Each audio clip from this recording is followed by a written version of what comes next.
Nota came out guns blazing and name-dropping everyone who he suspects was involved in the killing of AKA. Hi everyone, welcome to my channel. Nota came out with a series of posts on Instagram saying a lot about the murder of AKA and his friend. He is basically calling everyone who was with AKA that night a suspect. He posted this on Instagram. Durban, we don't want your effing AKA tributes. We want answers. Who ordered this hit? Who are the shooters? Everyone but Tibbs and the driver was part of the setup, so Keenan and his crew need to each individually prove themselves innocent beyond reasonable doubt. Until we have confessions, my suspects are Sasso, DJ Phil, Don Design, and Scorpio Sia. These are all the people that were with AKA that night on that video. Right. Okay, you go, let's go! Wherever I go, you go! Bro, I really hope. There are a lot of speculation. Some people say AKA was not even the target. Some people say it was planned. At the end of the day, the killers have to be found and imprisoned because they committed a crime. Anyways, watch these videos of Nota expressing how he feels on this tragic matter. Thank you. Bye. My youngins are traumatized. My nephews, my nieces, the young ones, they're traumatized. Uncle Nota, I don't have answers for my youngins. I never don't have answers for my youngins. Do you understand? I study quantum physics just so that I can have answers for my youngins. Self-study that shit. Just so I can tell my youngins, yo, this is what happened. This is how it happened. I've got no answers. Uncle Nota, must we go to Durban? Should we go to Durban? Uncle Nota, can we trust the promoters in Durban? No, you cannot! You cannot fucking trust the promoters in Durban because the fucking promoters in Durban arranged the death of fucking AKA. They killed him. They planned his death. We watched it on video. The promoters in Durban killed AKA. Not all the promoters, but some of the promoters. And the promoters who weren't involved, name the ones who were. Thank you. Save the entire world. That peace of mind. Fuck. My youngins are like, Uncle Nota, why is everyone so quiet? Why is nobody doing anything? Uncle Nota, if something happens like this to us, are you going to do something? Is anyone going to do anything? Why are we all on our own? Why is everyone sad, but they can see that this guy was set up? This is evil. This is tragic. It's not sad. It's not time to be sad. It's time to be angry. Stop being sad, y'all. Stop being sad. You're seeing the evil that is committed by the people that you hang out in VIP sections with. Yo, hang out in the VIP sections with these motherfuckers. Why are you so sad now? What makes you so sad? What's the cause of this sadness? Huh?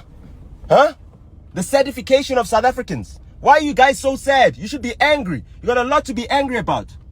You ain't got TV to watch. You're in load shedding. You're fucking in the dark about the load shedding. So get some information. At least you might not be in the dark all the time.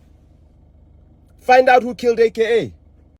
My youngins are like, you're not gonna make us, you're not gonna distract us. I don't care how many WhatsApp groups you guys kick me out of.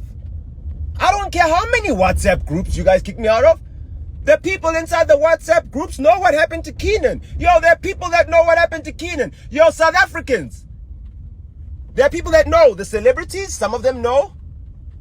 Durban, they know. In Durban, they know what happened to Keenan. Durban knows what happened to Keenan. Durban needs to start talking. Speak to your artists in Durban, dog. It's going to be very difficult to come to Joburg like this. Because it's going to look like it's a war. And the artists in Durban need to clear their names, dog. The DJs in Durban need to clear their names, dog. You guys need to clear your names, dog. It's not looking good right now. You guys need to make some confessions, guys. Some confessions. Tell us who masterminded this thing and maybe we might forgive you as the public. You're not, I don't give a fuck what happens to me. If I know you and you talk to the person that kills me, you spoke to him, you chatted to him, you speak to the shooter, you spoke to the guy that shot Tibbs, dog. You spoke to him. We watched you on video, dog. And we watched you not get shot. And then we heard that you got shot. Now we're wondering, how come we were told you got shot? How come we were told all these stories about all these 6 bullets, all these high-powered rifles and everything else? Come on, man. Why were you coming out with all these stories? Now the plan went badly because the problem is that you went and killed a patron from the next restaurant, so now you had to give all the camera footage from both restaurants. Because the next restaurant probably wasn't in on the plan. Now everybody got to give up the footage, boys. Now it's chai.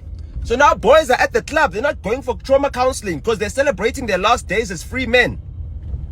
That's what's happening now. How does it feel? I don't give a fuck.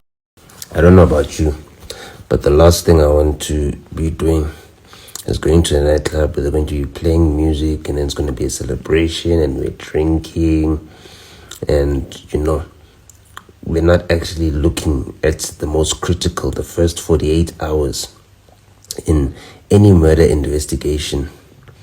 You know, if you care for your friend and you've been told that the police don't investigate in this country, then you can't trust the police and still care for your friend. If you're saying, no, we're waiting for the police, it means you don't care for your friends. If you're hoping that the police will do something, it means you don't care for your friends, you don't love your friends, because you know the police do nothing. People march and complain about the police all the time, they do nothing. What I'm saying is that there needs to be confessions, there needs to be answers. Everyone that took Keenan to Durban, we need answers from each and every single one of you. All of you need to have answers.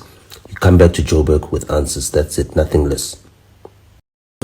So this whole entire story of AKA and his friend who were killed were heading to a club.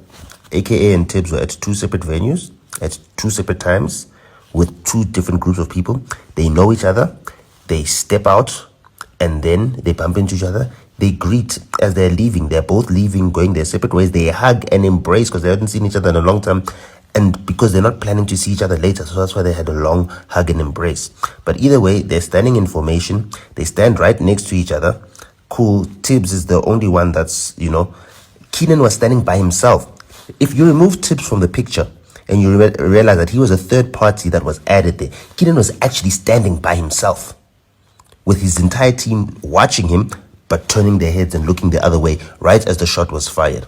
Even though they saw the guy approaching with a gun raised and everything else, and they didn't warn Keenan, and they looked out for the shooters first. Come on, guys.